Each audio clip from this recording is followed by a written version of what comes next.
Hola, ¿qué tal? Les saluda Patricia Yaniot. Bienvenidos aquí y ahora. Por más de 2 meses, la invasión rusa a Ucrania ha cobrado miles de vidas y ha dejado escenas de desolación. Millones tuvieron que huir, pero otros decidieron quedarse a defender el país. Uno de ellos fue el venezolano José David Chaparro. Durante varias semanas registró en imágenes su cotidianidad en medio de la devastación que ha dejado la guerra y el desastre que hasta hoy viven los ucranianos. Conversé con él sobre sus vivencias y cómo este conflicto le ha cambiado la vida. El 4 de marzo se cumple un mes de la invasión de la Federación de Rusia a Ucrania. Siguen los bombardeos constantes, bombardeos de artillería, bombardeos aéreos y el desastre continúa. Vivir en un país en guerra ha sido una experiencia que José David Chaparro jamás olvidará. Se siente el sufrimiento, se siente el horror, se siente la muerte. Estás tú viendo algo que no está dentro de tu memoria. Hay dos cuerpos. Chaparro salió de su natal Venezuela hace casi 3 décadas y decidió asentarse en Ucrania a principios de los 90, justo cuando este país se independizaba de la extinta Unión Soviética. Aquí nosotros estamos con los niños. Allí conoció a su esposa y ambos se dedicaron a trabajar en el campo. Vivía en una granja a unos 100 kilómetros de la capital y ahí pasaba pues prácticamente medio año hasta que entraba duro el invierno y nos dedicamos con mi esposa a cultivar. ¿Cómo te cambió la vida a ti y a tu familia a partir de esta invasión? Drásticamente, muy rápido, en un giro pues vertiginoso, en el sentido de que de la noche a la mañana entramos en este conflicto y somos partes y pasamos a ser inclusive actores de este conflicto.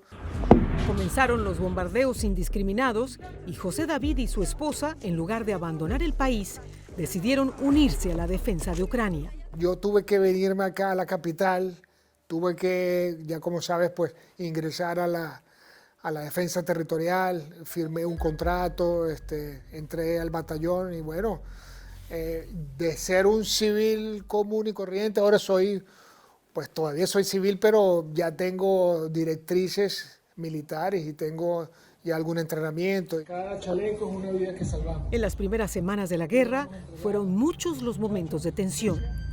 Desde entonces comenzó a llevar un diario de guerra para documentar su nueva realidad. Estamos a 2 grados de temperatura. Ante la amenaza inminente a Kiev, el 31 de marzo la preparación militar se intensificaba.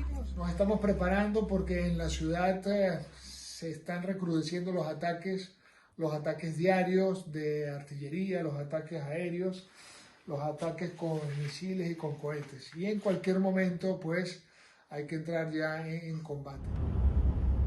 Entre sus primeras misiones durante el mes de marzo, tuvo que ayudar en la evacuación de civiles en zonas de combate y llevar suministros a los soldados que defendían ciudades cercanas a Kiev. Y en esos primeros días, ¿tuviste miedo? Bueno, sí. Tuve más que miedo algunas dudas, porque sabes que a veces oyes y sientes que el piso tiembla, que se te tapan los oídos, a veces pierdes hasta un poco el equilibrio, me refiero a las explosiones, y por supuesto que temes por tu vida. Así recuerda la crudeza de los primeros enfrentamientos con las tropas rusas cuando nos habló por primera vez. Teníamos que entrar prácticamente en la línea de tiro y las situaciones que veías y que vivías eran bastante complejas. También tenías que en algunas oportunidades defenderte porque estabas en momentos donde había ataques, fuego cruzado. Asistir a las víctimas del conflicto también era parte de su rutina. En medio de tanto dolor, encontró algo que lo reconfortó. Las veces que yo acudí, ayudé a una persona, a un niño, a una persona mayor, que pude rescatar también a alguien, que pude evacuar, o simplemente que le pude dar una botella de agua a cualquier persona que la necesitaba, eso es la mejor presea que puedes cargar en el pecho. Ese sentimiento de gratificación se multiplicó. Con la llegada de más y más donaciones internacionales, organizó un grupo mayor de voluntarios en torno a un objetivo común, su espíritu de colaboración. El martes 5 de abril emprendió viaje hacia las zonas más afectadas. Estamos cargando 4 o 5 automóviles que van con nosotros hoy a hacer una ruta de entrega de ayuda. Esta ruta va a Bucha y va a Irpin, a los sitios donde han sido los mayores ataques de la invasión. Entre las enormes dificultades, desaparecieron las diferencias sociales y políticas y emergió un sentimiento nacional para derrotar al enemigo. Los ucranianos creo que se han unido más, creo que han encontrado un factor común. Sabes, que es un factor común que no es ni el idioma, que no es ni su creencia, que no es ni su comida. Es un factor común, como que la tierra cobrara fuerza humana. Con el paso de las semanas, la resistencia ucraniana obligó a los invasores a retroceder. La estela de destrucción que dejaron las tropas rusas quedó al descubierto cuando José David viajó a la devastada ciudad de Bucha el 11 de abril. Esto es lo que queda de parte de los tanques y de los carros blindados del ejército ruso que estaban aquí en la vía a Bucha. Y la artillería destruyó toda una columna. José David, ¿hay algún relato, algún testimonio, alguna experiencia vivida en estas semanas que te haya impactado especialmente? Fuimos acá a un pueblo cercano que se llama Bravarí, y ahí en una pequeña aldeíta cayó un misil, dejó más o menos una fosa, un cráter enorme, y ese misil cayó en una aldea que no tiene absolutamente nada que ver con esto, donde no hay ninguna base militar, no hay nada, yo creo que no hay ni un policía. La destrucción total, todo quemado, todo arrasado. El drama humano que encontró en cada pueblo y ciudad le demostraron la crueldad de la guerra. Esta es una casa normal de Bucha, es una casa rural. A esa señora le mataron al esposo y lo enterró aquí en su patio. Fíjense bien que es un patio normal de una casa de campo. Aquí está enterrado el esposo, lo enterró hoy, 3 horas atrás.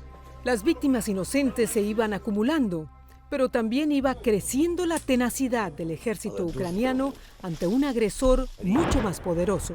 La clave de la resistencia fue de que todos y cada uno entendimos el mensaje. El mensaje era claro: o nos unimos o nos matan. O trabajamos en conjunto, o damos lo mejor de nosotros, o simplemente nos van a exterminar.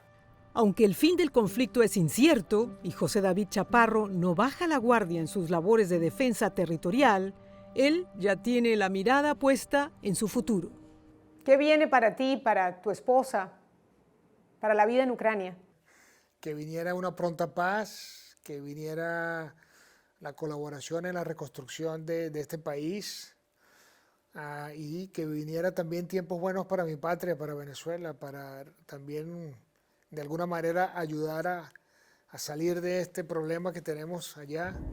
Chaparro quiere aplicar en su país una de las lecciones más importantes que aprendió en esta guerra. Nosotros tenemos que ayudar dando ejemplo, luego subiendo la moral de los venezolanos, luego entendiendo de que la victoria se hace solamente en unidad, porque lo que está pasando en Ucrania es una muestra de que hay que trabajar unidos.